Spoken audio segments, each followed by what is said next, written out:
स्वागत है दोस्तों आप लोगों का डमरू क्लासेस में। आज हम यहाँ पे डिस्कस करने वाले हैं कि कुछ अभ्यर्थी जो हमारे होते हैं लोक सेवा आयोग की जो तैयारी करते हैं, उनमें से कुछ अभ्यर्थी ऐसे क्यों होते हैं जो फर्स्ट पहले प्रयास में उनका फर्स्ट अटेम्प्ट रहता है और वह सक्सेस हो जाते हैं, उनको अच्छी रैंक मिल जाती है, 1 से 10 रैंक के अंदर उनकी रैंक बन जाती है। और उसके अलावा हम देखते हैं कई बार कि दूसरा अटेम्प्ट या तीसरा या चौथा या कई बार पांचवा या छठा यहाँ तक पहुँचने के बाद ही कुछ अभ्यर्थी इस पोजीशन तक पहुँच पाते हैं। तो ये जो डिफरेंस पैदा होता है ये क्यों होता है, तो आज हम यहाँ पे देखेंगे। ये मेंस का है, मेंस का हम यहाँ पे डिस्कस करने वाले हैं कि ऐसा क्यों होता है, डिफरेंस क्यों पैदा हो पा रहा है। इसके साथ ही हम एक दूसरा वीडियो प्री के लिए बनाएंगे कि प्री में अभ्यर्थी क्यों पास नहीं हो पाते हैं, उनको बार बार कई अटेम्प्ट देने पड़ते हैं। उसके बाद उन्हें समझ में आता है कि कहाँ गलतियाँ हुई हैं और उसके बाद वो सफल होते हैं, फिर मेंस देते हैं, फिर इंटरव्यू होते हैं। तो यह प्रक्रिया काफ़ी लंबी है। तो आज हम यहाँ पे डिस्कस करने वाले हैं मेंस का। तो हम यहाँ पे डिस्कस करेंगे M P P S C का जो होता है, M P P S C का यहाँ पे पैटर्न लेंगे। तो आप इसी को सेम अप्लाई कर सकते हैं U P P C S में या यू पी एस सी वाले एग्ज़ाम में या दूसरे भी स्टेट पी जैसे सी जी पी एस सी हो गया है या आर एस का एग्ज़ाम हो गया है। इसके अलावा फॉरेस्ट का एग्ज़ाम होता है, तो वहाँ पे भी आप अप्लाई करेंगे। तो पहला तो कोई भी एग्ज़ाम क्लियर करना है तो आपको उसके उठाने पड़ेंगे। पहले आपका पहला कदम होगा ओल्ड जो क्वेश्चन होते हैं, मतलब प्रीवियस ईयर क्वेश्चन, वो भी पिछले करीब 5 से 7 सालों के प्रीवियस ईयर क्वेश्चन उठाइए, उन क्वेश्चनों को सॉल्व करिए और उन्हें आप एकदम रट लीजिए। इस प्रकार सॉल्व करिए उन्हें कि वो आपसे रट जाएं। उसके अलावा आप उन प्रश्नों में देखेंगे कि कुछ प्रश्न बार बार रिपीट होते हैं, एक बार आए, 2 बार आए, तीसरी बार आए, तो इनको आप अलग से एक डायरी में बना लीजिए। इसके अलावा आप देखिए कि कुछ क्वेश्चन ऐसे होते हैं जो नए होते हैं, तो आप उनके आसपास का खोजिए। जैसे ये एक कोई का प्रश्न आता है तो उसके आसपास जैसे हड़प्पा से संबंधित एक प्रश्न आ रहा है, तो आप हड़प्पा से रिलेटेड जितने भी क्वेश्चन हैं वह इसके आसपास के सभी, हड़प्पा का, मोहनजोदड़ो या उससे रिलेटेड जितना है पूरा आप कवर करके जाइए, तो आपसे वो क्वेश्चन बन जाएंगे। नए क्वेश्चन भले ही आए तो भी बन जाएंगे। चलिए देखते हैं यहाँ पे M P P S C का कुछ क्वेश्चन यहाँ पे हम देखेंगे। जैसे देखिए, ये जो कॉपी मैंने लिया है ये कॉपी फर्स्ट अटेम्प्ट वाले छात्र का है। तो ये आदमी जो है, ये अभ्यर्थी जो है, ये पहली बार पेपर देने लिख रहा है। उसकी वजह से इसमें क्या कमी है ये देखेंगे हम यहाँ पे कि कौन कौन सी गलतियाँ कर रहा है जिसकी वजह से इसका सिलेक्शन लगभग ना के बराबर है। नो नो में आएगा इसका सिलेक्शन, कि इसका सिलेक्शन नहीं होना है क्योंकि ये इतनी सारी गलतियाँ इसमें दोहरा रहा है। इसके अलावा जब तक ये गलतियाँ नहीं सुधारेगा इसका सिलेक्शन होना मुश्किल है। इसके अलावा हम अब इसकी कॉपी के साथ ही एक टॉपर्स की कॉपी को कंपेरिजन करेंगे इसकी कॉपी से टॉपर्स की कॉपी की। टॉपर्स में क्या डिफरेंस है, टॉपर्स ने क्या ऐसा लिखा है जिससे उसकी रैंक बन गई है। तो चलिए देखते हैं। यह एक सामान्य छात्र की कॉपी है जो जो पहली बार मेंस लिखने जा रहा है। ये देखिए, पहला क्वेश्चन यहाँ पे दिखाई दे रहा होगा आपको, उपनिषद का पूछा गया है। तो ये क्वेश्चन उपनिषद के इसने बताया है कि उपनिषद क्या चीज़ है। तो यहाँ पे देखिए ये बताया गया है। तो देखिए एम में क्या होता है, 3 मार्कर आते हैं, 6 मार्कर आते हैं और 15 मार्कर आते हैं। इसकी लिमिट है 30 वर्ड्स, इसकी लिमिट है 100 वर्ड्स और इसकी लिमिट है 300 वर्ड्स। तो अब देखिएगा यहाँ पे ये 30 वर्ड्स की लिमिट है, यहाँ पे ये क्या कर रहा है, कैसे यहाँ पे गलतियाँ हो रही हैं। तो ये 30 वर्ड्स की लिमिट है और यहाँ पे इसने लिखा है सिर्फ इतना, जबकि इन्हें 3 अलग अलग डायमेंशन कवर करने थे, उसके साथ ही इनको 3 मार्कर मिल पाते। तो इन्हें कितने नंबर मिला है, इन्हें मिला है 1 नंबर, जैसे कि आप देख पा रहे होंगे, क्योंकि इन्होंने 3 अलग अलग डायमेंशन कवर नहीं किया या कि इन्होंने पॉइंट में नंबरिंग नहीं की है। अगर 1 नंबर, 2 नंबर, 3 नंबर करके देते तो इन्हें पूरे 3 नंबर मिलते। इसकी वजह से यहाँ पे नहीं हो पा रहा है।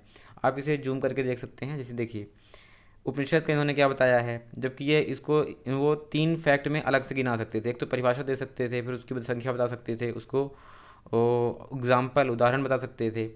ऐसे ही देखिए यहाँ सप्त सेंधव का पूछा गया, सप्त सेंधव क्या है। सप्त सेंधव का भी उन्होंने क्या किया है, सिर्फ एक डिफिनीशन बनाई है 3 लाइनों की और वहाँ पे बता दिया। ये इन्होंने अलग से जोड़ा है, ये इसको आप बाद में देखिएगा, ये भी इन्होंने अलग से जोड़ा है।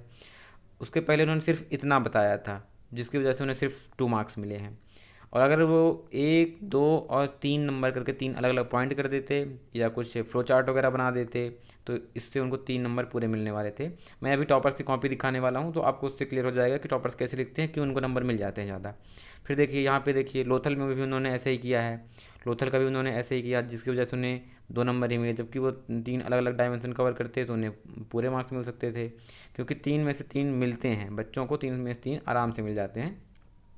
ऐसे देखिए यहाँ पे मेगास्थनीज वाले इशू में, मेगास्थनीज के बारे में बताना था, तो सेल्यूकस निकेटस का राजदूत बताया है, चंद्रगुप्त मौर्य के शासनकाल में आया था, इनकी प्रसिद्ध रचना बताई है। पर इन्होंने ड्राफ्टिंग अच्छी नहीं की। अगर ये डायमेंशन बनाते, ऐसे बनाते या इस प्रकार के डायमेंशन बनाते या 1 2 3 करते तो इन्हें फुल मार्क्स मिलते। यहाँ पे ये गलतियाँ यहाँ पे स्पष्ट दिखाई दे रही हैं। फिर देखिए जैसे अगला क्या है, इन्होंने फिर वही गलतियाँ रिपीट करेंगे। 4 आर्य सत्य के बारे में बताना था तो वो सिर्फ उन्होंने लिख दिया है और यह नहीं बताया कि ये क्या है, क्यों हुए, कोई भी रीज़न उन्होंने नहीं बताया, जिसकी वजह से उन्हें सिर्फ 1 नंबर मिलने वाले हैं। ऐसे ही देखिए चरक संहिता के बारे में उन्होंने बताया है, सिर्फ 2 नंबर मिला है। गलतियाँ आप देखिएगा, आप खुद कंपेरिजन करिएगा क्या क्या गलतियाँ हैं। ये उन्होंने बाद में जोड़ा है, इसे आप बाद में देखिएगा 2 और 3 मार्क्स। ये 2 और 3 लिखा गया, ये बाद में जोड़ा है उन्होंने। और कनिष्क के बारे में देखिए यहाँ क्या लिखा है, बहुत ही छोटा सा लिखा है जो सिर्फ 1 नंबर दिला रहा है उन्हें। और देखिए शिशुनाग वंश के बारे में क्या लिखा, शिशुनाग वंश के बारे में उन्होंने छोड़ दिया है, इसलिए कोई मार्क्स नहीं मिले हैं, ये उन्होंने बाद में लिखा होगा।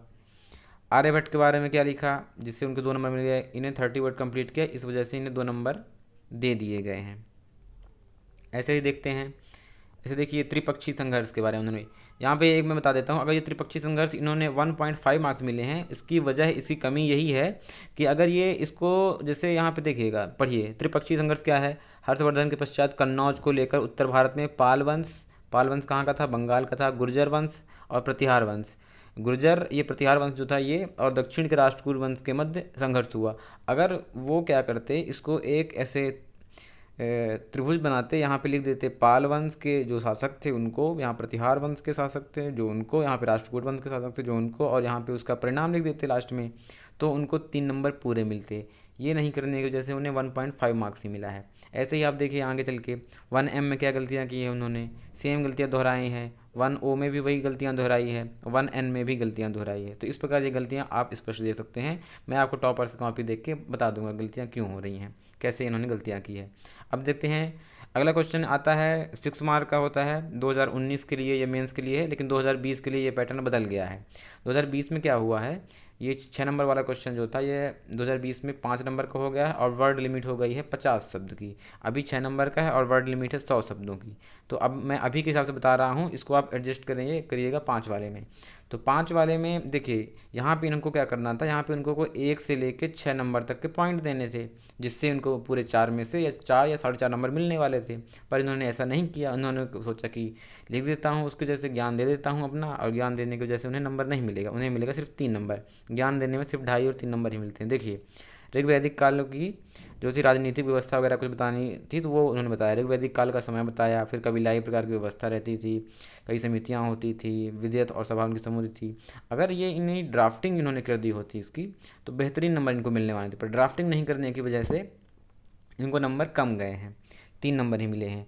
सिर्फ और सिर्फ इन्होंने अपना ज्ञान यहाँ पे उड़ेल दिया है, लेकिन उसको ड्राफ्टिंग नहीं की, उसको सजाया नहीं है। कैसे नंबर खींच पाएंगे, नहीं खींच पाएंगे, इसमें सिर्फ इतने मार्क्स ही मिलने वाले हैं इसकी। और ऐसे ऐसे लिखेंगे तो इनको पोस्ट भी नहीं मिलेगी, क्योंकि वहाँ पे मेंस में बहुत सारे बच्चे देते हैं और वो फ्लो चार्ट बना बना के आंसर लिखने वाले हैं, तो उनको आराम से मिलेगा। और जब उनको ऐसे बच्चों से कंपटीशन करनी है तो पोस्ट ऐसे में बहुत ही मुश्किल हो जाती है, और मिलती हुई अगर इन्हें पोस्ट मिले भी, कॉपी कंप्लीट कर लेते हैं तो बहुत छोटी वाली पोस्ट कोई मिलेगी, नीचे की रैंक की पोस्ट मिलेगी, अच्छी रैंक इनकी टॉप 10 या टॉप 20 में रैंक नहीं बन पाएगी।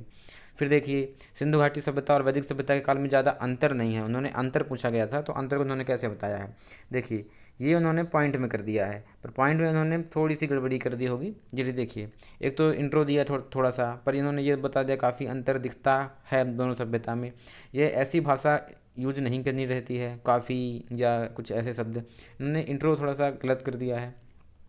फिर देखिए यहाँ पे सिंधु घाटी सभ्यता उन्होंने फैक्ट बताया है तो 1 2 3 4 5 6 करके बताया, जबकि इससे वह क्या कर सकते थे, इसे 2 पार्ट में डिवाइड कर दे सकते थे। एक साइड लिखना था इनको सिंधु घाटी सभ्यता, दूसरी साइड लिखना था इनको वैदिक सभ्यता। फिर इनको एक अंतर, दो एक अंतर इधर, एक अंतर इधर, पॉइंट एक पॉइंट ऐसे करके बना देते तो इन्हें 4 से 4.5 नंबर आसानी से मिलने वाले थे, 4 से 4.5 नंबर। पर उन्होंने ऐसा नहीं किया, जिसकी वजह से उन्हें नंबर नहीं मिलेगा। और लास्ट में इन्होंने कंक्लूजन भी नहीं दिया है, जिसका कारण उन्हें नंबर नहीं मिल रहा है। चलिए देखते हैं आगे क्या गलतियां हैं। फिर वही गलती दोहराएंगे, मुझे लगता है कि सारे प्रश्न में उन्होंने यही गलती दोहराई है। सेम ऐसे लिख दिया है, भारतीय इतिहास में क्या पूछा गया था कि प्रशासन मौर्यकालीन व्यवस्था का पूछा गया था, तो वो राजनीतिक जो उन्होंने व्यवस्था एकीकरण किया था वो पूछा गया था। उन्होंने सिर्फ देखिए यहाँ पे बहुत छोटा सा दिया है, ये यहाँ पे बताया है। और उन्होंने प्रशासन, जो प्रशासनिक व्यवस्था थी वो उनको कुछ बताया ही नहीं है, जबकि पूछा गया था प्रशासनिक व्यवस्था। इस प्रकार की गलतियाँ करते हैं बच्चे, पूछा कुछ जाता है, लिख के कुछ आते हैं, तो इन्हें नंबर भी ऐसे मिलते हैं 2.5। ऐसे ही आगे देखते हैं। एक तो नंबरिंग में भी गलत के 1J लिखे हैं यहाँ पे, 1J कई बच्चे यही करते हैं, 1I 1J, जबकि ये 2I 2J 2 1 करना चाहिए। तो यहाँ पे भी आप ध्यान दीजिएगा, यहाँ पे भी कई बच्चे गलतियाँ करते हैं, मैंने देखा है कई बार। फिर तो उन्होंने वही गलतियाँ कहलाई। संघ युग में चोलकालीन व्यवस्था जो पाई जाती थी उसको जैसे कि आपने एक सुना होगा कि चोल जो वंश था, ये चोलों का ग्राम प्रशासन आता है क्वेश्चन, ग्राम प्रशासन के बारे में लिखने का, वही इन्होंने लिखा है। पर देखिए कैसे ड्राफ्टिंग की है, जिसकी वजह से उन्हें मार्क्स नहीं मिला है। सिर्फ और सिर्फ उन्होंने, ऐसा लग रहा है जैसे कोई किताब में लिखा हो या किताब उन्होंने उतारा हो, उस वजह से इन्हें मार्क्स नहीं मिले हैं, 2.5 मिले हैं। मैं आपको मार्क्स इंक्रीज करने का भी ट्रिक आगे बताऊंगा कैसे लिखना है, जिसकी वजह से मार्क्स मिलते हैं। यहाँ पे देखिए 3 नंबर मिले हैं क्योंकि उन्होंने पॉइंट में कर दिया है वही सेम चीज़ को, गुप्त वंश के पतन के कारण थे, जबकि इसको ये बना सकते थे, अच्छी ड्राफ्टिंग कर सकते थे, तो इन्हें 4.5 नंबर मिलते हैं। 1.5 नंबर इनके फ्री में बढ़ने वाले थे, लास्ट में इनका इंक्लूजन भी नहीं करा है, इस वजह से इन्हें भी मार्क्स नहीं मिला है। और देखिए, फिर देखिए चंद्रगुप्त द्वितीय की उपलब्धियाँ बतानी थी, 2.5 मार्क्स मिला है क्योंकि इन्होंने सिर्फ वही किया है, सिर्फ और सिर्फ आंसर लिखा है, ना ड्राफ्टिंग की ना कुछ किया है। ऐसे देखिए फिर से 1I सेम, कोई डिफरेंस नहीं है, सारे में एक जैसे ही प्रारूप अपना रहे हैं, इस वजह से इन्हें नंबर कम मिल रहे हैं। क्वेश्चन ये वाला था भारतीय सामंतवाद कैसा उदय हुआ था, सेम प्रोसेस है, इसलिए इन्हें मार्क्स नहीं मिल पा रहे हैं। ये यहाँ पे भी देखिए, ये बड़ा वाला क्वेश्चन है, 15 नंबर वाला क्वेश्चन है, 300 शब्दों में लिखना होता है इसे। यह 2020 में क्या हुआ है, 11 नंबर का क्वेश्चन बन गया है और 250 शब्दों में लिखना है। तो इस वाले क्वेश्चन में क्या होना है, सबसे पहले इंट्रो देना पड़ता है, फिर बॉडी देनी पड़ती है, वो भी ड्राफ्टिंग के साथ बॉडी, फिर कंक्लूजन देना पड़ता है। अगर ऐसा नहीं करेंगे तो आपको नंबर नहीं मिलेगा। देखिए अब ये क्या करते हैं, यहाँ पे इनको मार्किंग भी की गई है कि इंट्रो आपका नहीं है बेहतरीन, इंट्रो दीजिए, क्योंकि इन्होंने प्राचीन भारतीय इतिहास जानने के स्रोत पूछा गया था और उन्होंने क्या किया है, स्रोत के एग्जाम्पल बताए हैं और सीधे लिखना शुरू कर दिया, जबकि इन्हें इंट्रो देना था, भारतीय इतिहास क्या होते हैं, उनकी भूमिका क्या होती है स्रोत जानने में। तो ओरिजिन, इंट्रोडक्ट, इम्पैक्ट, डिफिनीशन। तो आप जब कोई इंट्रो दें तो उन पॉइंट देख लीजिए क्या क्या है। एक तो ओरिजिन में दे सकते हैं इंट्रो, उसकी इंपॉर्टेंस में दे सकते हैं इंट्रो, उसका इम्पैक्ट क्या है उसमें इंट्रो दे सकते हैं, और डिफिनीशन के तौर पे इंट्रो दे सकते हैं। 4 पार्ट में आप इंट्रो दे सकते हैं। फिर उसके बाद ये बॉडी आती है, ये बॉडी उन्होंने किया है। फिर देखिए उन्हें 6 नंबर मिले हैं और ये लगभग उन्होंने 2 पेज में ख़त्म किया है, ये इधर और इधर, जबकि ये क्वेश्चन को उन्हें 3 से 4 पेज में ख़त्म करनी थी ड्राफ्टिंग के साथ। ये 6 नहीं, उन्हें कम से कम 11 या 12 नंबर मिलने वाले थे। 6 नंबर का नुकसान किया है उन्होंने अपना खुद का, इस प्रकार लिखने की वजह से। अगर ड्राफ्टिंग नहीं सुधरी तो इनका सिलेक्शन होना मुश्किल है। फिर देखिए एक क्वेश्चन, अच्छा सॉरी, यहाँ पे शायद उन्होंने 3 किया है पूरा, पर उसकी इन्होंने ड्राफ्टिंग नहीं की है, उसकी वजह से इन्हें मार्क्स नहीं मिला है। अब देखते हैं अगला क्वेश्चन भी उन्होंने फिर सेम गलतियाँ करेंगे। ये देखिएगा, ये बाद में जोड़ा गया है, उन्होंने क्या क्या गलतियाँ की शायद उन्होंने नोट किया है यहाँ पे कि मैंने क्या क्या छोड़ा है जिसकी वजह से मार्क्स नहीं मिले हैं। देखिए ये भी उन्होंने बाद में ही ऐड किया है, तो इसको आप नहीं देखिएगा। देखिए जूम कर देता हूँ, यहाँ पूछा गया था गुप्तकालीन जो व्यवस्था है उसे इतिहासकार स्वर्ण युग क्यों कहते हैं, स्वर्ण युग की संज्ञा क्यों दी जाती है। तो स्वर्ण युग संज्ञा दिए जाने के कारण कई हैं, जैसे एक राजनीतिक कारण मानते हैं, फिर राजनीतिक एकीकरण की व्यवस्था थी, शांति और सौहार्द की भावना जो बनी हुई थी वहाँ। फिर उसके अलावा सबसे ज़्यादा गुप्तकालीन को जो स्वर्ण युग मानते हैं वह कला के क्षेत्र में, संस्कृत के उन्नयन के क्षेत्र में, और जितने भी इस फील्ड में हैं वैज्ञानिक खोजों के क्षेत्र में, इस कारण से उन्हें भारतीय इतिहास का स्वर्ण युग मानते हैं इतिहासकार। तो उन्होंने देखिए अब स्टार्ट कैसे करा है, जबकि उनको बताना था यह फील्ड में, उन्होंने ले गए इसे दूसरे फील्ड में, बृहद साम्राज्य बता दिया, फिर योग शासक बता दिया। तो अब ऐसे फैक्ट आप डालने वाले हैं तो ऐसे में कहाँ से नंबर मिलने वाले हैं। फिर देखिए आर्थिक समृद्धि बताया है, वैज्ञानिक आविष्कार ये इन्होंने बाद में कर दिया, सहिष्णुता इन बाद में कर दिया। इन पॉइंट्स को पहले रखना था फर्स्ट, सेकंड और थर्ड नंबर पे, जिसे इन्होंने बाद में किया है। इसकी वजह से इन्हें नंबर कम मिलेंगे और इन्हें नंबर मिल रहे हैं 8 नंबर के करीब, जबकि इसे नंबर आराम से 12 मिल सकते थे सिर्फ और सिर्फ ड्राफ्टिंग की वजह से। और फिर देखिए क्वेश्चन, ये देखिए साहित्य कला इन्होंने लास्ट में कर दिया है, और दिखाता हूँ लास्ट में कंक्लूजन किया है, पर कंक्लूजन ऐसा नहीं है। देखिए उपरोक्त विवेचना के आधार पर इस काल को स्वर्ण युग कहा जाता है, ये कंक्लूजन अच्छा नहीं है, बेहतरीन नहीं है। मैं आपको कंक्लूजन बाद में दिखाने वाला हूँ अभी प्रॉपर्स की कॉपी में। फिर यहाँ पे 3B में देखिए फिर वही गलतियाँ, इंट्रो तो दिया है पर वो इम्पैक्ट नहीं करेगा, प्रभावी नहीं होगा, इन्फ्लुएंस नहीं करेगा टीचर को, वो कैसे नंबर देगा। यहाँ पे पूछा गया है कि मौर्य साम्राज्य भारतीय इतिहास का सबसे महत्वपूर्ण साम्राज्य रहा है। यह साम्राज्य काफ़ी स्थायी व कठोर था, किंतु सभी साम्राज्यों में कुछ कमियां होती हैं जिनसे पतन की ओर अग्रसर होता है। मौर्य साम्राज्य के पतन के कारण पूछा था। तो ये उन्होंने देखिए बताया है, 1 पेज में ख़त्म किया, 2 पेज में और 3 पेज में, 2.5 पेज में ख़त्म हो गया। जबकि इन्हें ख़त्म करना था 3 से 4 पेज में। 4 पेज में ड्राफ्टिंग के साथ आराम से ख़त्म करेंगे, अभी हम देखेंगे आगे। तो एक तो इंट्रो दिया है, तो इंट्रो भी कुछ खास नहीं है। उसके बाद पॉइंट्स दिए, साम्राज्य की विशालता, विकेंद्रीकरण, चलिए पॉइंट तो ठीक मानते हैं। योग्य प्रशासक का अभाव था, आर्थिक कारण थे, आर्थिक कारण यहाँ पे आर्थिक कमियाँ ऐसे लिखना था, सैनिक कारण थे, अशोक की अहिंसक नीति थी, ठीक है ये भी चलेगा। स्थानीय विद्रोह हुए, विदेशी आक्रमण हुए।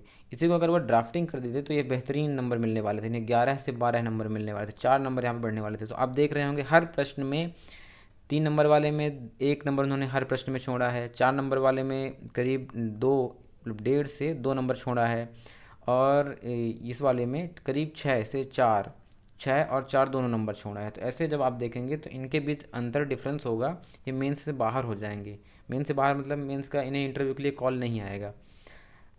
ये करीब जब 15 नंबर वाले में 6 3 18 करीब 15 नंबर से पीछे रह गए।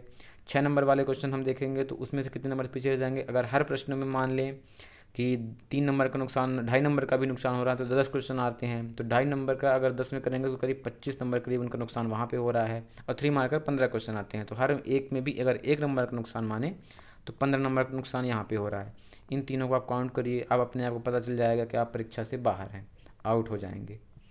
तो अब हम यहाँ पे देखेंगे, आपने इनका वीडियो देख लिया कॉपी कैसे लिखते हैं। ये मैं फिर बता रहा हूँ, फर्स्ट अटेम्प्ट है इनका, ये पहली बार मेंस लिखने जा रहे हैं।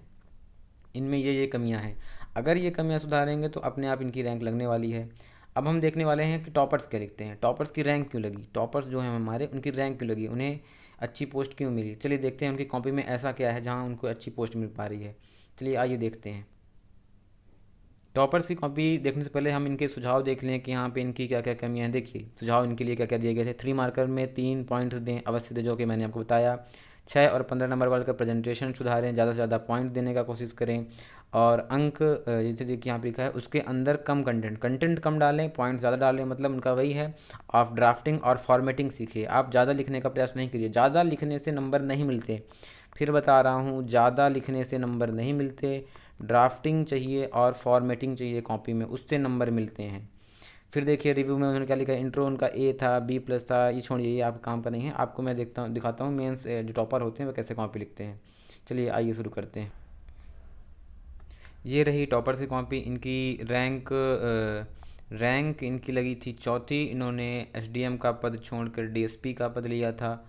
और मयंक तिवारी नाम है इनका, MPPSC में इनका 2018 वाले में चयन हुआ था। आप इनके वीडियो देख सकते हैं। इन्होंने वही बोला है, मेंस आंसर राइटिंग और ड्राफ्टिंग। तो आप चलिए इनका देखते हैं कि कैसे इन्होंने कॉपी लिखा है जिसकी वजह से इन्हें मिला है। जैसे देखिए इनका क्वेश्चन आया था रूसों का सामान्य इच्छा, तो उन्होंने 1 पॉइंट्स, 2 पॉइंट्स, 3 पॉइंट्स और उसके बाद पॉइंट्स में भी अंडरलाइन किया हुआ है। देखिए ध्यान से देखिएगा, अंडरलाइन। एक तो उनकी पुस्तक का नाम बताया है, दार्शनिक बताया है, फिर जहाँ जहाँ पॉइंट उन्हें अंडरलाइन लगा वहाँ पर उन्होंने लिखा। तो 1 2 3 पॉइंट लिखेंगे, आपको 3 नंबर पूरे मिलने वाले हैं। ऐसे देखिए फिर से, बास्तील का पतन कैसे हुआ। बास्तील एक फ्रांस में जेल थी जहाँ पे वहाँ अत्याचार जब हो रहे थे, जेल में डाला जा रहा था जो आंदोलन कर रहे थे, तो उसकी एक घटना थी, बास्तील की घटना, बास्तील का पतन। तो उसके में उन्होंने क्या दिया है, एक एग्जैक्ट फैक्ट बताया है, 3 फैक्ट उन्होंने दिया है। 3 फैक्ट देने के बाद उन्होंने अंडरलाइन भी किया है उसी खास जगह को। निरंकुशता का प्रतीक का अंत जो है उसका निरंकुशता का वो माना गया। पेरिस की भीड़ ने इसे ख़त्म किया था। तो आप यहाँ पे देख पा रहे होंगे। और एक पेज में क्या लिखा है, 1 क्वेश्चन 2 क्वेश्चन, ज़्यादा से ज़्यादा आप एक पेज में 3 क्वेश्चन करेंगे, क्योंकि इससे कॉपी साफ दिखाई देगी और स्पष्ट दूर से ही देखने पे मज़ा आ जाएगा कि कॉपी बढ़िया लिखी हुई है, एकदम नंबर देने का मन करेगा। चलिए देखते हैं। देखिए दूर से ही कॉपी देखने में अपने आप लगेगा कि हाँ ठीक है, ये कॉपी भरी हुई है। एक तो 1 2 3 फैक्ट हैं, फिर दूसरा क्वेश्चन है, फिर 1 2 3 फैक्ट हैं, फिर तीसरा क्वेश्चन है 1 2 3 4 फैक्ट है। आपको मैंने पिछले वीडियो में भी बताया था कि 3 से 4 फैक्ट आपको डालने हैं। 4 फैक्ट आप डालिए, लेकिन आपकी वर्ड लिमिट ज़्यादा नहीं होनी चाहिए, 30 शब्दों के अंदर ही होनी चाहिए। तो यहाँ पे आप डालिएगा, ये देखिए 1 फैक्ट, दूसरा फैक्ट, तीसरा फैक्ट। फिर से देखिए आप टेराकोटा का पूछा गया, टॉलेमी का पूछा गया, गोमतेश्वर पूछा गया। तो 3 नंबर वाले गोमतेश्वर में देखते हैं। देखिए गोमतेश्वर में क्या क्या है। पहला फैक्ट उन्होंने बताया कर्नाटक में अवस्थित, कर्नाटक को किया अंडरलाइन, जैसा कि आप देख पा रहे होंगे। फिर यह प्रसिद्ध श्रवण बेलगोला स्थल है जहाँ पर जैन का तीर्थ है। दूसरा कनेक्शन जैन तीर्थ अंडरलाइन के साथ देख पा रहे होंगे आप स्पष्ट। फिर गंग शासकों ने यहाँ प्रसिद्ध गोमतेश्वर की मूर्ति बनवाई थी। तीसरा फैक्ट भी बढ़िया दिया गया है, जैन धर्म का वार्षिक सम्मेलन होता है। 4 फैक्ट दिए हैं, इन्हें पूरे नंबर क्यों नहीं मिलेंगे, आराम से पूरे नंबर मिलेंगे। ऐसे ही आपको 4 फैक्ट देने हैं और बढ़िया फैक्ट होने चाहिए वो भी। फिर देखिए अगला महाविनिष्क्रमण का 1 फैक्ट, दूसरा फैक्ट, तीसरा। अब तीनों फैक्ट आप पढ़ लीजिए और पढ़ने के बाद आप देखिए ध्यान से क्वेश्चन को अंडरलाइन किया हुआ है। एक तो गौतम बुद्ध की ज्ञान प्राप्ति की जो घटना थी उसको महाविनिष्क्रमण बोला गया। फिर बुद्ध को भगवान बुद्ध जिन्हें हम बोलते हैं, गया में उन्हें ज्ञान की प्राप्ति हुई थी। फिर यह बौद्ध धर्म से संबंधित है। तो 3 फैक्ट दिए इसलिए उन्हें फिर से 3 नंबर मिले हैं। ऐसे ही आप अगला देखिए, आर्यों का जो प्रशासनिक इकाई था, जन वित्त ग्राम परिवार सूक्ष्म इकाई, अगर इसे ऐसे कुछ कर देते फिर वहाँ पे यहाँ पे कर देते तो इनको भी 3 नंबर पूरे मिलने वाले थे। इसमें एक लाइन और इनको जोड़नी थी कुछ, जिसकी वजह से इन्हें 2 मार्क्स मिले हैं। ऐसे शैव धर्म का देखिए, यहाँ पे भी 1 2 3 फैक्ट दिए हैं। 3 फैक्ट देंगे तो इन्हें 3 नंबर आराम से मिलने वाले हैं, फुल मार्क्स मिलेंगे। ऐसे ही मिलते हैं मार्क्स। और इन्होंने क्वेश्चन कितने किया है, 1 क्वेश्चन, दूसरा क्वेश्चन और तीसरा क्वेश्चन। एक पेज में 3 क्वेश्चन पर्याप्त हैं 30 मार्क्स वाले। फिर देखिए अगला भगवान दास का पूछा गया है। फिर उन्होंने 4 फैक्ट दिया है, पर ये फैक्ट शायद उनका थोड़ा सा गलत चला गया है। इस वजह से उनका ये नहीं था, ये हटा दीजिए, ये गलत लिखा हुआ है, इस वजह से इन्हें 2 नंबर ही मिले वाले हैं। फिर ऐसे आगे देखिए, कोतवाल के बारे में बताया है। एक तो ये मुगल काल की जो प्रशासनिक व्यवस्था थी उसका उन्होंने 3 फैक्ट दे दिया, 1 2 3 फैक्ट, इसलिए उन्हें पूरे नंबर मिले हैं। तृतीय आंग्ल मराठा युद्ध बताया है उन्होंने। और देखिए फिर देखिए हरिशंकर परसाई के बारे में क्या बताया है, हरिशंकर परसाई का उन्होंने बताया है। और उसके अलावा फिर देखिए जूम कर देता हूँ, मध्य प्रदेश की संगीत हस्तियाँ 1 2 3 4, वह अगर कुछ भी पूछे आपको 4 पॉइंट तो आप किसी भी कीमत पर 4 पॉइंट पर आप उसको पहुँचाइए। 4 पॉइंट लेकिन वो 30 शब्दों के अंदर होनी चाहिए। 31 32 शब्द होंगे कोई दिक्कत नहीं है। ऐसे खेल हस्तियाँ का पूछा गया, फिर 4 पॉइंट उन्होंने दिया है। तो आप एक तो कॉपी में 3 क्वेश्चन करेंगे और 4 पॉइंट्स देंगे प्रत्येक क्वेश्चन का 3 नंबर वाले में। फिर ये लास्ट क्वेश्चन देखिए, इसमें भी उन्होंने 4 पॉइंट किया है। आप स्पष्ट देख पा रहे होंगे। व्यक्तिगत सत्याग्रह पूछा गया था, व्यक्तिगत सत्याग्रह जो 1940 में किया गया था, गांधी जी इसके प्रारंभकर्ता थे। देखिए अक्टूबर 1944 में 40 में गांधी जी ने प्रारंभ किया था। इसका उद्देश्य क्या था, यह कोई बड़ा आंदोलन ना खड़ा करके अंग्रेज का विश्व युद्ध में कमज़ोर करना था उन्हें। प्रथम सत्याग्रही विनोबा भावे थे, दूसरे जवाहरलाल नेहरू थे। पावनार से प्रारंभ हुआ था। 4 फैक्ट, चारों फैक्ट अलग अलग फील्ड के हैं, इसलिए उन्हें पूरे नंबर मिल गए। ऐसे ही हम देखने वाले हैं क्वेश्चन कि 6 नंबर वाले जो क्वेश्चन आते हैं, तो 6 नंबर से पहले उन्होंने तीसरा क्वेश्चन कर दिया। तीसरा मतलब 15 नंबर वाला क्वेश्चन किया, जिसको 30 शब्दों में लिमिट है इसकी, और 3 पेज में इसको मेन मुख्यतः लिखा जाता है। पर मैं आपको दिखाऊंगा यहाँ पे 4 पेज तक कैसे पहुँचते हैं। इसके पहले वाली कॉपी में मैंने दिखाया था, जो कि 2.5 पेज मतलब 2.5 पेज में या 2 पेज में ख़त्म कर रहे थे वो। और वो ऐसा लिख रहे थे जैसे यहाँ शुरू कर दिए, यहाँ पे लिखना लिखना लिखना लिखना लिखना लिखना अंत तक गए, फिर से लिखना लिखना लिखना अगले पेज में। तो ऐसा नहीं करना है, नंबर नहीं मिलने वाले हैं। नंबर मिलेंगे कैसे, नंबर मिलेंगे ऐसे। एक इंट्रो दीजिए आप बढ़िया, फ्रांस की क्रांति के बारे में जो पूछा गया है कि उसके कारण क्या थे। फिर देखिए फ्रांस की क्रांति ये 1789 में घटित हुई घटना है, और उसका प्रभाव देखिए केवल यूरोप में बस नहीं, संपूर्ण विश्व में उसका प्रभाव पड़ा है। तो उसके कारण एक तो आप ड्राफ्टिंग देखिए इनकी, एक बढ़िया सा षटकोण टाइप का या पंचकोण या चतुर्भुज त्रिभुज जो भी मिले आपको, जो भी जितने हों, जितने उसके आयाम हो, यहाँ पे 1 आयाम, दूसरा आयाम, 3 आयाम, जितने एस्पेक्ट हों सब बनाइए और उसके बाद नंबर खींचिए बढ़िया। देखिए ये प्रशासनिक कारण, राजनीतिक कारण, आर्थिक कारण, पुनर्जागरण जो हुआ था, सामाजिक कारण थे, बौद्धिक कारण थे, यहाँ पे ही दिया। तो जो चेक करने वाला था उसको क्लियर हो गया कि ये इन एस्पेक्ट्स पे आंसर लिखने वाला है, तो वो अब अंदर देखेगा भी नहीं, उसको बस पता चल गया कि ये लड़के को पता है। देखिए पहला दिया राजनीतिक कारण, प्रमुख कारण, फिर वहाँ पे बताया। फिर दूसरे में देखिए आर्थिक कारण, फिर यहाँ पे बताया है। फिर देखिए अगला देखिएगा, पेज देखते जाइए कितने पेज में जाता है। ये सामाजिक कारण बताया हुआ है यहाँ पे। फिर देखिए प्रबोधन का अलग से बताया हुआ है। फिर देखिए ये दार्शनिकों की जो भूमिका थी वो बताया है। तो कितने पेज में जा रहे हैं ये। और ये लास्ट में क्या है, कंक्लूज़न है यहाँ पे। और इनके मार्क्स देखिए 11 नंबर मिले। मैंने आपको बताया था ना 11 से 12 नंबर तक मिलते हैं अगर आपने अच्छे से ड्राफ्टिंग के साथ लिखा हुआ है। तो यहाँ पे देखिए इनका पूरा एक पेज में ये, दूसरा पेज ये, तीसरा पेज ये और चौथा पेज ये, 4 पेज में गए हैं इस डायग्राम के साथ। तो डायग्राम कीजिए, फ्लो चार्ट बनाइए, आपको मार्क्स फुल मिलने वाले हैं। फिर देखिए आप जूम भी कर सकते हैं, या कि आपको इस कॉपी की जो पीडीएफ चाहिए होगी तो मैं टेलीग्राम ग्रुप है इसी चैनल के नाम से, आप टेलीग्राम सर्च कर लीजिएगा, वहाँ पे मिल जाएगा। फिर देखिए अगला क्वेश्चन देखते हैं। मैं आपको यहाँ पे ड्राफ्टिंग सिखा रहा हूँ कि कैसे लिखना है जहाँ से आप मार्क्स खींच पाएंगे।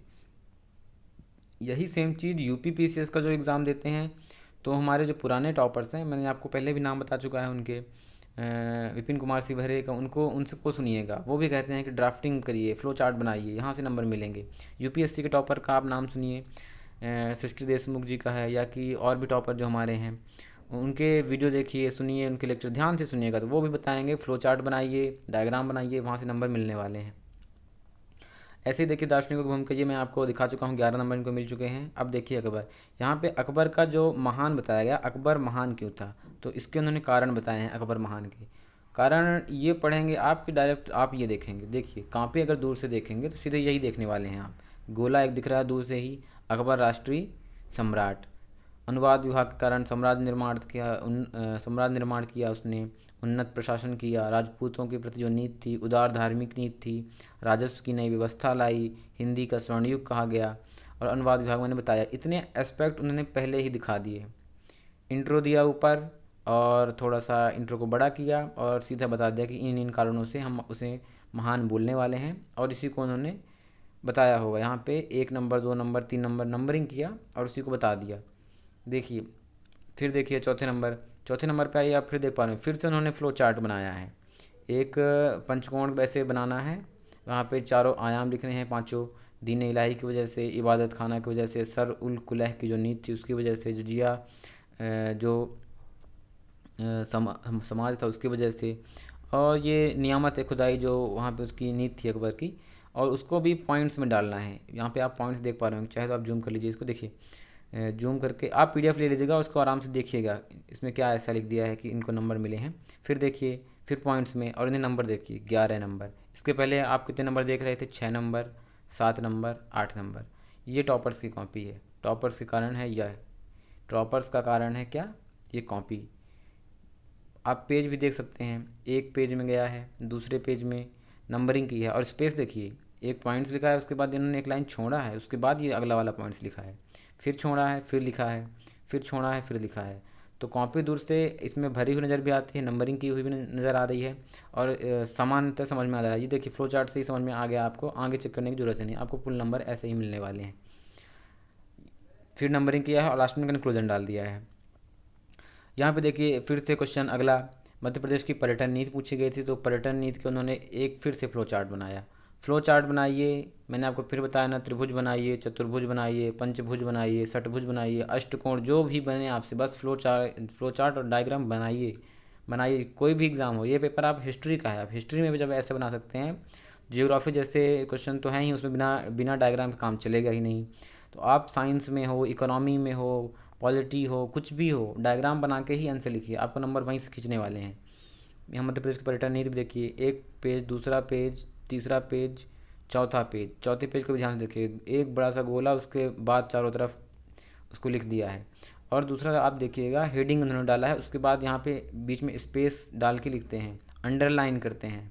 टॉपर से कॉपी में यही अंतर है, अंडरलाइनिंग देखिएगा, अंडरलाइनिंग, हेडिंग, और उसके बीच पर्याप्त अंतर रहता है। ये नंबर देखिए, 10 नंबर मिल चुके हैं इन्हें पूरे, और वहाँ पे भी 6 नंबर मिल रहे थे। 6 और 10 में 4 नंबर का इन्हें फ्री का मिल रहा है, सिर्फ और सिर्फ ड्राफ्टिंग करने का। नॉलेज में कोई कमी नहीं है, नॉलेज वहाँ भी है, यहाँ भी है, बस ड्राफ्टिंग की कमी है। फिर देखिए यहाँ पे मैं आपको कॉपी दिखा दिया हूँ, 2-3 क्वेश्चन हो गए हैं, अब एक क्वेश्चन और दिखाता हूँ बड़ा वाला, फिर उसके बाद 6 नंबर वाले क्वेश्चन दिखाता हूँ क्या दिक्कत है, उनकी कॉपी में क्या दिक्कत थी और यहाँ पे क्या है ऐसा। फिर देखिए यहाँ पे देखिए 6 नंबर वाले क्वेश्चन अब यहाँ से आते हैं। ये शायद एक मिनट चेक कर लेता हूँ कि कितने वाले क्वेश्चन हैं। ठीक है, ये 6 नंबर वाले क्वेश्चन ही है। देखिएगा अब यहाँ पे देखिए 6 नंबर वाले क्वेश्चन वही हैं जहाँ 6 नंबर वाले होते हैं, 100 शब्दों की सीमा होती है। ये अब 5 नंबर में बदल गए हैं 2020 एमपीपीएससी से, और इससे 50 शब्दों की सीमा हो गई है। तो 6 शब्दों की देखिए यहाँ पे, जैसे अभी 6 शब्दों के 6 अंक के थे तो 6 पॉइंट लिखने होते थे, 6 पॉइंट्स। अब 50 शब्द के हो गए हैं, तो एक लाइन अगर 10 शब्दों वाली होगी तो 50 शब्द लिखने हैं, मतलब अभी भी आपको 5 पॉइंट कवर करने हैं, छोटे छोटे 5 पॉइंट। अब देखिए, स्वराज पार्टी के बारे में पूछा गया, तो उसका एक तो उन्होंने बताया कहाँ गठन हुआ, इलाहाबाद में 1 जनवरी 1923। फिर उसका थोड़ा सा, ये इसे इंट्रो बोलते हैं, ये इंट्रो दिया। फिर उसकी भूमिका क्या थी, भूमिका को उन्होंने दिखाया, पॉइंट्स, भूमिका को भी पॉइंट्स में दिखाया है। और हर एक लाइन को उन्होंने गैप छोड़ा हुआ है, आराम से देखिएगा इसको। फिर देखिए इसको, अब मैं आपको ये थोड़ा सा वो बता रहा हूँ कि ये 100 शब्दों का क्वेश्चन है और इन्होंने दूसरे पेज में जाने में परहेज नहीं किया है। तो आप भी याद रखिएगा, एक से दूसरे पेज में जाने में डरिएगा नहीं। फ्लो चार्ट बना रहे हैं अगर, या कुछ भी ऐसा कुछ कर रहे हैं, जैसे देखिए यहाँ पर उन्होंने फ्लो चार्ट बनाया और उनके नाम लिख दिए, नंबर उन्हें मिल गए हैं पूरे 4। क्या क्या उसमें से निकली थी, विट्ठल भाई पटेल का जो समीकरण था, वाल्वी आयोग बना था, आम चुनाव में जो जीत हुई थी, राजनीतिक इसके परिणाम निकले थे, सरदार सरकार पर दबाव बन गया था। और उन्होंने जो इसके पहले ये पॉइंट डाला, 1 2 3, भूमिका क्या थी, 4 5 और 6। उसके बाद उन्होंने कंक्लूजन डाला है, यहाँ पे आप कंक्लूजन देख पा रहे होंगे। तो फ्लो चार्ट अगर आप बना रहे हैं तो आप दूसरे पेज में जाइए, बिल्कुल नहीं डरिएगा, आराम से आपको नंबर मिलने वाले हैं। फिर देखिए ये भी वही क्वेश्चन है, पॉइंट्स देखिएगा। स्वतंत्रता आंदोलन में मध्य प्रदेश की भूमिका पूछा गया था, तो मध्य प्रदेश की भूमिका उन्होंने पॉइंट वाइज की है, 1 पॉइंट, दूसरा पॉइंट, तीसरा, चौथा, पाँचवा, छठा। अभी आप देखिएगा ये दूसरे पेज में भी पहुंच गए हैं, दूसरे पेज में भी पहुंच गए हैं, तो आप भी नहीं डरिएगा, दूसरे पेज में आराम से जा सकते हैं। बस पॉइंट्स के बीच गैप होना चाहिए स्पष्ट रूप से, और दिखाई देना चाहिए कि आपने क्या लिखा हुआ है। राइटिंग भी ठीक ठाक है, और ऐसे ही आपकी भी राइटिंग होगी तो चल जाएगी, कोई दिक्कत नहीं है। यहाँ पे आप, इनकी रैंक चौथी लगी थी, मैं बता रहा हूँ, चौथी रैंक लगी थी, तो आपकी भी टॉप 10 में रैंक लगेगी, और ऐसे ही लिखना है तो ही लगेगी। फिर देखिए अगला, फिर से देखिए 2D यहाँ पे आ रहा है क्वेश्चन, मध्य प्रदेश के प्रमुख कवि बताए हैं, तो उन्होंने ड्राफ्टिंग देखिए, पहले पॉइंट्स दिया, दूसरा, तीसरा, चौथा, पांचवा, सभी के बीच आराम से गैप दिखाई दे रहा होगा। और ये अंडरलाइन भी इन्होंने किया है। टॉपर्स हमेशा अंडरलाइन करते हैं, जहाँ पे जो कीवर्ड्स होता है, कीवर्ड्स को हमेशा से अंडरलाइन कर देते हैं, वो स्पष्ट और दूर से ही नज़र आ जाता है यहाँ पे क्या कहना चाह रहा है छात्र हमारा जो है अभ्यर्थी। फिर देखिए 2E, फिर वही है पॉइंट्स, और उसकी यहाँ पे 3 मार्क्स मिले हैं, क्योंकि जो इन्होंने जो गठन हुआ था 1956 में, मध्य प्रदेश कैसे बना था, उसका आराम से पूरा डिफिनीशन या पूरा नहीं बता पाए थे, इस वजह से इन्हें 3 मार्कर ही यहाँ पे मिले हैं। फिर देखिए 2F वाला किया है, तो वहाँ पे उन्होंने मध्य प्रदेश की जो स्पेशल वो है, स्पेशलिटी सांस्कृतिक, वो वहाँ पे बताया गया था। वहाँ पे जनजातीय संपन्नता, लोक कला जो प्रचलित है, जड़ी के बटुए भोपाल में बनाए जाते हैं, धार जिले में जो वो बाग के हस्तशिल्प बनाए जाते हैं, भैरव प्रिंट हो गया, निमाड़ी कला हो गया, लोकनाट, लोकगीत, ये सब उन्होंने बताया है। उन्हें 4 नंबर पूरे मिल गए हैं। फिर ऐसे देखिए आगे, यहाँ पे भी देखिए मध्य प्रदेश के पुरस्कार का बताना था, तो उन्होंने साहित्य के क्षेत्र में और खेल के क्षेत्र में, तो साहित्य और खेल क्षेत्र में उन्होंने इसे एक बॉक्स में बंद किया और नंबरिंग कर दी। नंबरिंग के बाद भी उन्होंने प्रॉपर गैप दिया हुआ है, जिससे स्पष्ट पढ़ने में कोई दिक्कत ना हो, इस वजह से उन्होंने ऐसा किया है। ऐसे ही फिर यहाँ पे किया, जिससे दूर से ही समझ में आ जाए कि हाँ कॉपी लिखी हुई है और भरी हुई। यहाँ पे देखिएगा, ये 100 शब्द थोड़े होंगे, ये 100 शब्द नहीं है, पर यहाँ पे कॉपी भरी हुई नज़र आ रही है, तो इन्हें नंबर अपने आप मिलने वाले हैं। और ये दूसरे पेज में जाने से बिल्कुल भी नहीं डरते हैं, तो आप भी दूसरे पेज पर जा सकते हैं। ये 100 शब्द नहीं होंगे, मुश्किल से 70 या 80 शब्दों में ये बात अपनी ख़त्म करते थे।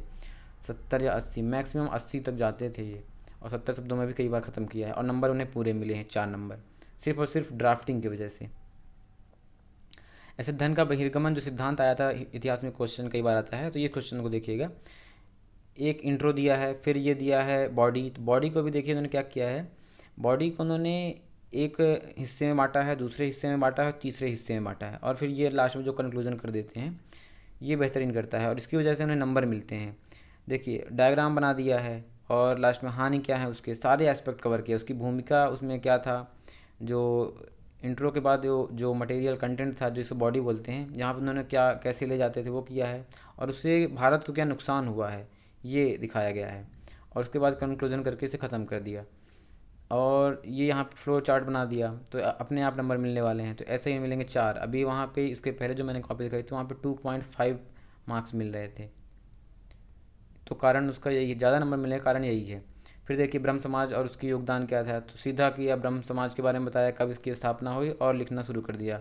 योगदान ये दूसरा, तीसरा, चौथा, पांचवा, ये ला के 8 योगदान किए हैं और सारे योगदान बेहतरीन हैं। आप इन्हें आराम से कॉपी ये टेलीग्राम में लेके पढ़ लीजिएगा। फिर देखिए आर्य समाज का उन्होंने दूसरे पेज में चले गए, कोई नहीं, छोड़ छोड़ के लिखनी है जिससे स्पष्ट रूप से दिखाई दे। दूसरा क्या करना है, दूसरा फिर से भूमिका वगैरह बनानी है, लास्ट में कंक्लूजन करना है, उसके पहले इंट्रो करना है। सबसे ऊपर इंट्रो, बीच में बॉडी रहेगी, बॉडी को कंटेंट मतलब कि पॉइंट करना है, नंबरिंग या फिर ऐसे बना के 1 2 3 4 5 6 इस प्रकार का बनाइए, कुछ भी करिए, ड्राफ्टिंग इसी को बोलते हैं। फिर अगला क्वेश्चन देखिए, 1857 की जो विफलता का कारण था, सीधा मैंने जो अभी आपको बताया फ्लो चार्ट सीधे ऐसे बनाया और नंबरिंग कर दी उसकी और लिख दिया लास्ट में, और दूसरे पेज में ले जाके उसका कंक्लूजन कर दिया और नंबर मिल गया उसके। फिर देखते हैं यहाँ पे हो जाता है हमारा वीडियो ख़त्म।